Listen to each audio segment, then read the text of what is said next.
আবারও অনেকদিন পর নতুন একটা ভিডিও নিয়ে এসেছি। রয়্যাল এনফিল্ড ক্লাসিক 350 BS6 এর মডেল। তো এই গাড়িগুলোর সমস্যা যেটা হয় প্রতিনিয়ত প্রায় কাস্টমারের হাতে। তো এটা সমস্যা হচ্ছে গাড়ি যখন স্টার্টিংয়ে থাকে, স্টার্টিংয়ে যখন প্রথম স্টার্টিং করা হয় 1-2 কিলোমিটার চলার পর গাড়ি কি হয়, আওয়াজ ঠিকঠাক থাকে, ইঞ্জিনের সাউন্ড ঠিক থাকে, কিন্তু যখন 1-2 কিলোমিটার 5 কিলোমিটার চলে যাওয়ার পর ইঞ্জিনের সাউন্ড একটু বেড়ে যায়, যেমন একটা চিরচিরানি বা চিরচির করে বা হালকা টিকটিক করে সাউন্ড আসে। তো এই গাড়িগুলো কী জন্য হয়, কী কী কারণে হয়, চলো আজকে দেখাবো। তো এখানে দেখতে পাচ্ছ পিস্টন টাইমিং টপে করে নেবে, মানে এখানে যে অ্যারো চিহ্নটা, যে অ্যারো চিহ্নটা সোজা থাকবে।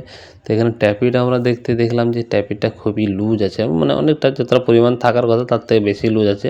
তো দুটো ট্যাপিট লুজ থাকার কারণে কী হচ্ছে, যে ইঞ্জিন থেকে একটা বাজে একটা নয়েজ সাউন্ড আছে।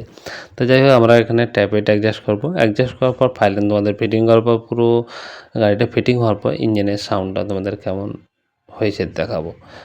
ততক্ষণ ভিডিওটা দেখতে থাকো শেষ পর্যন্ত। তো ফাইলেন পুরো ফিটিং হয়ে গেছে। ফিটিং করার পর এবার তোমাদের স্টার্ট করে দেখাচ্ছি গাড়িটা।